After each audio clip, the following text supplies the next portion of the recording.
Welcome back to Unstuck TV. We have a little different format for you today. We have one of our attendees from the Unstuck conference, Denise Newcomb, is actually interviewing me today for a change. So welcome back, Denise. Thank you. So from the first conference to the second conference, what made you decide to make this a regular event? That's a good question. I mentioned that when I did the first event that I was like literally broke and somehow pulled it off with one college football bet, basically.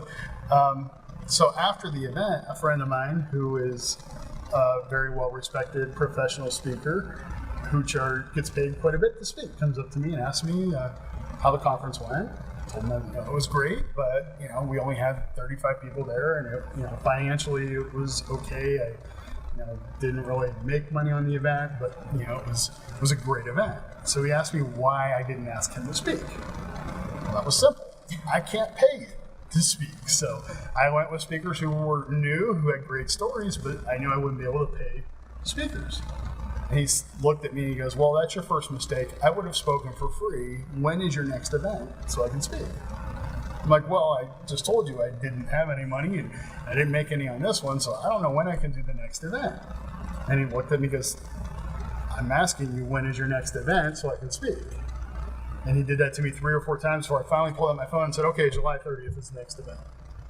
So I decided we're booking another conference and somehow we got to figure out a way to pull this off. And we did, and this time it had doubled from 30 people to over 60, and it was just an awesome full-day event. We did some things at that one that were quite interesting and quite fun.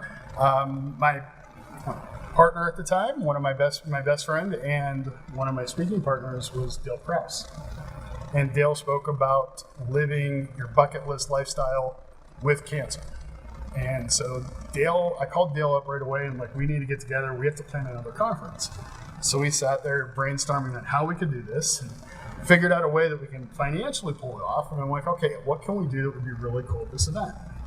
And so Dale and I had this kind of chemistry where whenever we'd talk about something, it would literally come true almost instantly. And this happened 3 or 4 times. And in this particular case, we're sitting there I found the video of kids walking on top of water. It was actually a cornstarch pool, a kiddie pool filled with cornstarch and water. And I'm like, literally, they're running across the top of it because it has this consistency that where if you put your hand in it, it's liquid, but if you shock it, it turns to a solid. So you can literally run around on top of it without sinking, and the moment you stop, you sink. And I'm looking at this this would be so cool. I'd love to do this. And I wonder if there's anybody who's done this on a larger scale who could show us how to do it. Yeah. So Dale pulls up a video and he's like, yeah, there's a guy that did this on the Ellen DeGeneres show back in 2011. I'm like, well, who is it? He looks and says, oh, this guy named Steve Spangler. And I start laughing because Steve was going to be a guest at our local chapter for the National Speakers Association. I'm like, I'm having dinner with Steve in a couple of weeks. So we did it. We actually did the cornstarch poll for the first time at that second conference. It was awesome. It was so much fun. We had a giant tent in the back of the room with people mixing it up all day, and it was just so much fun.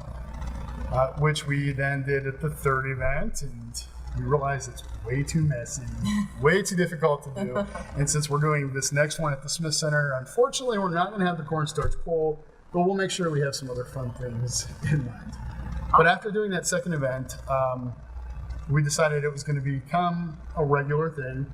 And then actually in September this past year, we lost Dale, passed away from cancer. And literally, just to tell you how we decided, on his deathbed, I made him a promise that his message would be shared and that we would continue. And him and I had set a bucket list goal to do an Unstuck conference in all 50 states. So this will be our 4th conference in Las Vegas, and after that, we start putting them on everywhere else to reach that goal of all 50 states. So other than that, what is your vision for Unstuck moving forward?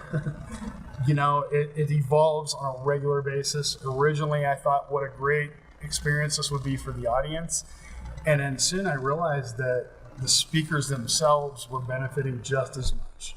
and having an opportunity to share their story in front of a live audience and capture it on video, and just giving speakers a platform to really start sharing from. Because as a new speaker, it's really difficult to figure out like where are you going to go with your message, how to get started. So we've really kind of developed a niche for helping speakers to get their start. And so I went from the first one begging some friends to the second conference where we kind of had an application process, but it was to now this time I have over 21 speakers on a waiting list of people that want to be part of this conference, because it has become like literally the place to go for somebody who wants to break into speaking. There's a lot of speaker training programs in town, but this is the one that really lets people share their stories and kind of gives a platform. So I'm amazed at the number of speakers that want to be a part of it, which is just awesome. So my vision moving forward is to do enough of these in enough locations to really build a network of speakers that are sharing their stories, sharing strategies to getting unstuck, and just spreading it nationwide. So in addition to the conference itself, we're actually launching another side of the business where we're helping speakers to get booked for engagements afterwards. So there's tons of stuff that we're doing to help people to get unstuck and move forward, and to help speakers to share their message. So who should come to Unstuck? Who should come? Everybody. Do you know anybody who hasn't been stuck? No. Everybody gets stuck, and that's the beauty of this conference, is that with the quality, we have 11 speakers on the main stage at this next one.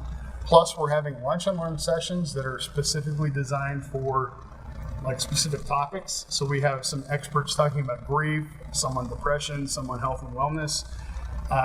The 11 speakers on the main stage all have incredibly different stories.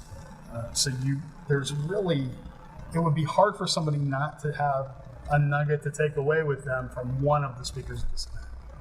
So when you ask who should come, literally, you will get something from one of the people that day. And so we have a couple minutes left. I just want to run down the list of some of the speakers. Okay, great. So we have Judy Morio. If you don't know Judy, she is one of the most amazing people. I can't even begin to tell you. I'm just going to let you either go to the website and find out about Judy or come to the conference because she's awesome. Christoph Merrill is awesome when it comes to business development, and he's kind of a hype person, so definitely be able to get the energy going for the day.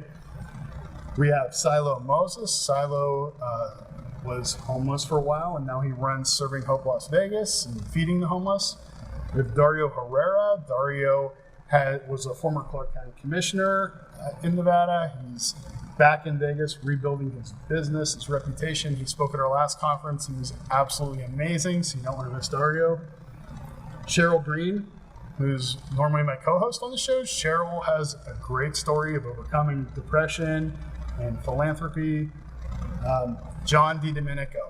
If you've ever been able to watch late night TV and seen Conan O'Brien or those other late night shows, and you've seen Donald Trump, you've actually seen John DiDomenico.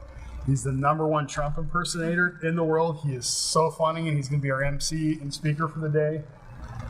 Eddie Garcia. Eddie was a guest on our show a couple months ago. Eddie was a Clark County School District Dean of Students who caught a flesh-eating bacteria, lost both hands and feet, and he's still out there coaching youth sports on a regular basis.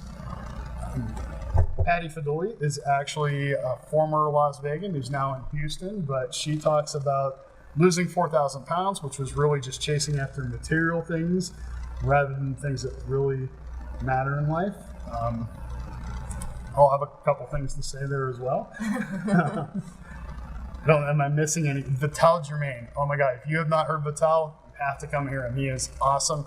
He is the author of Flying Without a Net. He's a former Cirque du Soleil performer, great motivator. So I'm really looking forward to him as well. I'm excited. Is that 11? I think I got everybody. I don't know. Heather Estes, author of The Worthiness Factor. Heather spoke at our last event. She's so cool. If you've ever questioned your self-worth, check out Heather. She was a guest on our show a couple months ago as well. So I think that's the lineup. If I missed anybody, I'm so sorry. You'll be our next guest. Check out the Unstuck Happiness Conference. at unstuckconferences.com, August 19th at the Smith Center. Thank you. Thank you. Thank you. Goodness.